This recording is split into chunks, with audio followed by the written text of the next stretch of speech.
Olá, irmãos, como estão? Tudo bem? Graças a Deus. Um pouco a asma, um pouco atacada, mas nós vamos enfrentar tudo isso. Irmãos, alguns têm perguntado, por que Deus, sendo amor, permite essas coisas? Por que Deus, que é amor, ele permite o coronavírus? Por que Deus, que é amor, permite que idosos morram, crianças morram? Por quê? Queridos, para sermos justos com Deus e buscando na sua palavra, que é a nossa lei, a Bíblia é o nosso livro da lei, e procurando a perfeição através do estudo da palavra, nós temos que entender que Deus é amor, mas é justiça. Não podemos desassociar Deus dessa sua essência de amor, misericórdia e justiça, correção. E diz a palavra que Deus só corrige a quem Ele ama. Vemos isso lá no livro de Hebreus e também no livro de Provérbios.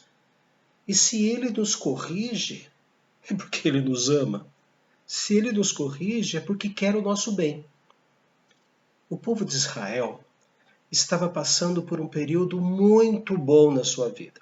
As riquezas eram grandes, as conquistas eram grandes, grande prosperidade, grandes acúmulos de bens e também grande abandono da palavra do Senhor. Lá no século 8 antes de Cristo, Deus foi até um rebanho e chamou o pastor daquele rebanho para cuidar do rebanho maior, que é o seu povo. Então ele foi e busca um homem chamado Amós. Amós, ele cuidava do rebanho de gado, cuidava também numa região de sicômoros, ele cuidava daquilo que ele sabia fazer, que era cuidar da terra, que era cuidar dos animais. Mas Deus, como nos chama de ovelhas e fala que nós somos o rebanho dele, vai e chama Amós num período importante da história de Israel, quando eram seus colegas ali de trabalho, né, colegas de pregação, Oséias, Miqueias, Isaías. Mas ele chama Amós e dita um livro para Amós. E nesse livro ele divide em três partes. A primeira parte, que vai do capítulo 1 ao capítulo 2, ele faz julgamento sobre as nações. Do capítulo 3 até o capítulo 9, versículo 6, ele faz julgamento contra Israel. E do capítulo 9, versículo 7 até o final, no versículo 15, ele fala sobre a restauração de Israel. Eu quero ler um trecho que está no livro de Amós, capítulo 7. Eu vou ler os 9 primeiros versículos do capítulo 7, ou seja, o momento em que Deus está anunciando a sua correção, o seu julgamento contra Israel, que, como eu disse, estava num período de prosperidade muito grande, muitas riquezas, mas abandonaram a Deus. Então diz assim, Amós capítulo 7, do versículo 1 até o versículo 9. Isso me fez ver o Senhor Deus. Eis que ele formava gafanhotos ao surgir o rebento da erva serôdia. E era a erva serôdia depois de findas as ceifas do rei. Tendo eles comido de todo a erva da terra, disse eu, Senhor Deus, perdoa, rogo-te. Como subsistirá Jacó, pois ele é pequeno? Então o Senhor se arrependeu disso. Não acontecerá, disse o Senhor. Isso me mostrou o Senhor Deus. Eis que o Senhor chamou o fogo para exercer a sua justiça. Este consumiu o grande abismo e devorava a herança do Senhor. Então disse eu, Senhor Deus, cessa agora, como subsistirá Jacó, pois ele é pequeno? E o Senhor se arrependeu disso. Também não acontecerá, disse o Senhor Deus. Mostrou-me também isto. Eis que o Senhor estava sobre um muro levantado a prumo, e tinha um prumo na mão. O Senhor me disse, que vês tu, Amós? Respondi: um prumo. Então me disse o Senhor: eis que eu porei o prumo no meio do meu povo Israel, e jamais passarei por ele. Mas os altos de Isaque serão assolados, e destruídos os santuários de Israel. Levantar-me-ei com a espada contra a casa de Jeroboão.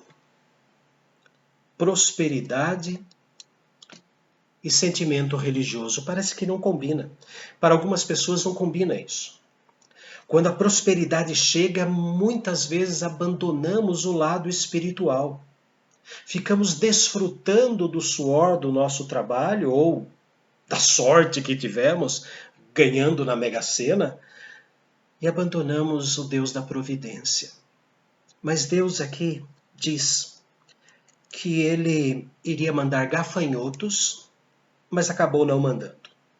Ele iria mandar fogo, mas acabou não mandando. Quando se aparece a palavra ou a expressão Deus se arrependeu, nós temos que lembrar que quem escreveu a Bíblia tinha a licença poética, tinha a licença literária de Deus. Então ele escreve aquilo que estava mais próximo do entendimento humano. O que Deus teve não foi arrependimento, não vou fazer, isso está errado. O que ele teve foi misericórdia. Ele não tratou o povo como o povo merecia ser tratado. Então, dentro desse ato de misericórdia, ou desses atos de misericórdia, não mandou os gafanhotos e não mandou fogo, Deus colocou-se sobre o muro e sobre esse muro ele colocou um prumo. Um prumo nas mãos de Deus. O que significa que Deus está em cima de um muro levantado a prumo e coloca o prumo sobre este muro. Primeira coisa que devemos lembrar é que o prumo, ele existe para construirmos, para levantarmos paredes ou muros de forma reta, corretamente, com exatidão. Então Deus usa o prumo aqui, dessa forma simbólica, para dizer que o povo de Israel, no versículo 7, eis que o Senhor estava sobre o muro levantado a prumo. O povo de Israel recebeu de Deus o prumo, a sua palavra, a lei. Recebeu os profetas, o rei Davi. Mas por causa da ganância, o neto de Davi, Roboão, ele racha, ele divide a nação. Aí 10 tribos vão com Jeroboão, que era o general, e formam as tribos de Israel, 10 tribos, e fica Judá e Benjamim embaixo, o que nós chamamos de judeus, ou Judéia. Aí que passou a hebreu ser dividido em duas categorias, os israelitas, 10 nações que subiram com Jeroboão, e os judeus, as 2 nações que ficaram sob a guarda da tribo de Judá. Mas hebreu, israelita e judeu é a mesma coisa. Mas apenas politicamente dizendo, essa divisão aconteceu quando Roboão, ao invés de tirar conselhos com os mais velhos, quando seu pai Salomão morre, Roboão vai tirar conselhos com os mais jovens e o conselho foi aumente os impostos. Então essa é a divisão. Mas as 2 nações, as 2 partes pecaram contra Deus, abandonaram o sistema correto que Deus deu a eles, a lei, a sua palavra. Então, diz o texto que o prumo é usado para construir. E Deus construiu com a sua palavra da verdade, Deus construiu o povo de Israel com a sua santidade, com a presença do Espírito Santo ali. E Deus, quando fez o planeta, quando fez os céus e a terra, nós vemos claramente em Gênesis capítulo 1 e capítulo 2 que ele disse, viu Deus que tudo era bom e descansou no 7º dia. Deus fez tudo corretamente. Eu peço que abram suas Bíblias no Salmo de número 19. O Salmo 19, ele fala a respeito da criação, mas também fala a respeito da palavra de Deus. O Salmo 19, do versículo 7 ao 11, nós lemos assim: a lei do Senhor é perfeita e restaura a alma. É tão perfeita que restaura, restitui. O testemunho, a palavra de Deus, do Senhor é fiel e dá sabedoria aos simplórios, aos simples. Os preceitos do Senhor são retos e alegram o coração. O mandamento do Senhor é puro e ilumina os olhos. O temor do Senhor é límpido e permanece para sempre. Os juízos do Senhor são verdadeiros e todos igualmente justos. São mais desejáveis do que o ouro, mais do que muito ouro depurado, e são mais doces do que o mel dos favos. Além disso, por eles, juízo, mandamentos, preceitos, lei, por eles se admoesta o Senhor. Além disso, por eles se admoesta o teu servo, em os guardar a grande recompensa. Ou seja, o prumo edificou a nação de Israel.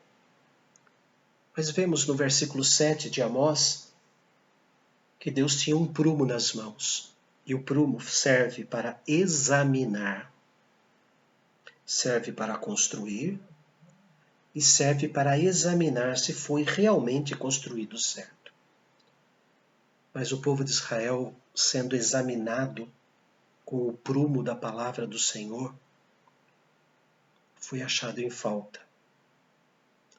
Deus está examinando, quem sabe com o coronavírus, Deus está examinando nosso coração, a nossa justiça própria, que Isaías diz que não passa de um trapo de imundícia. Deus está examinando o muro da nossa vida e vendo a nossa presunção, a nossa vanglória, o nosso viver descuidado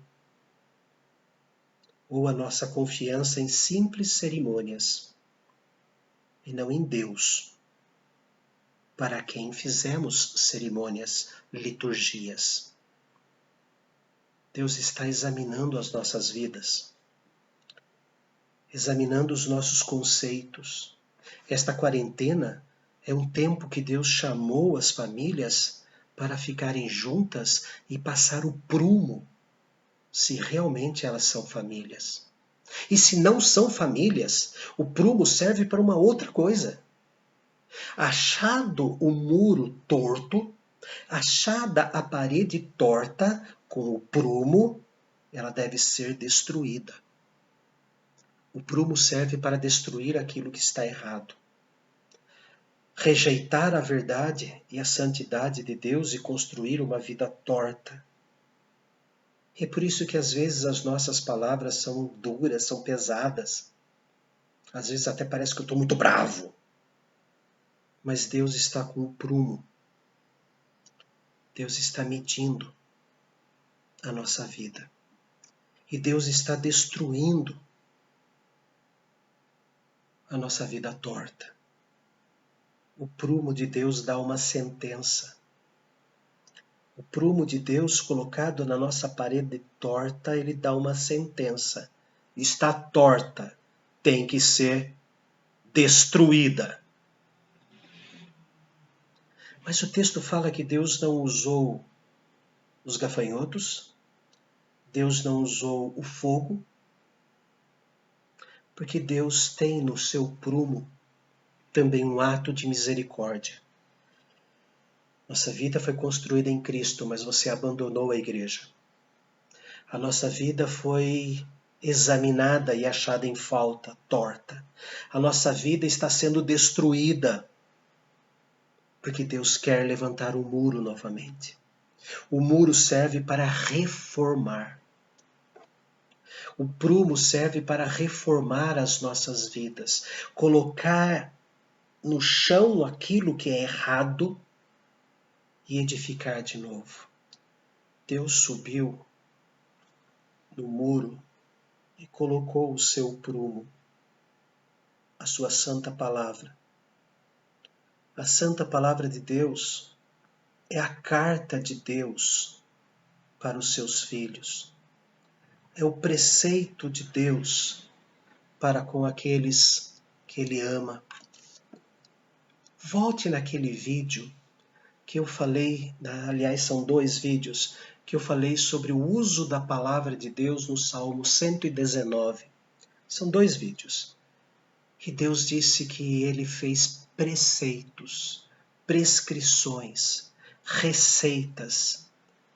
Deus fez uma planta baixa, Deus fez os cortes, Deus fez a planta para que o nosso edifício, para que a nossa vida fosse levantada a prumo, sempre fosse examinada, sempre fosse destruído o que é torto, para restaurar, reconstruir com a matéria certa, da maneira certa, com o seu amor. Amado Deus, o Senhor levantou o prumo da tua visão e da tua palavra sobre as nossas vidas. O Senhor, ó Pai bendito, tem o prumo, a verdade nas tuas mãos. O Senhor começou a nos criar e nós fomos criados segundo a tua palavra, começamos a crescer como um edifício humanamente reto. Mas o Senhor percebeu, ó Pai, que estávamos nos entortando. E o Senhor foi nos examinar a consciência e o coração, porque somente o Senhor tem poder para entrar na nossa mente. O Senhor é onisciente e esquadrinha os nossos pensamentos e o nosso coração. E foi achado em falta. Nós estamos em falta contigo. Este prumo nas tuas mãos, ou seja, a tua palavra, a verdade, tem que destruir o que é torto na nossa vida, para reformar, restaurar a retidão. Amado Deus, use sempre este prumo, que a cada dia possamos ter este prumo nas mãos para sempre evitar que os tijolos que vamos colocando no prumo que o Senhor, no muro que o Senhor criou, que nós possamos colocar esses novos tijolos, as nossas novas atitudes, para vivermos de maneira santa e reta. Cuida de cada um de nós, é o que nós pedimos em nome e por amor, para a honra e glória do Senhor Jesus. Amém. Queridos, tenham todos um ótimo dia e que todos estejam sempre agraciados com as benevolências de Deus. Um abraço.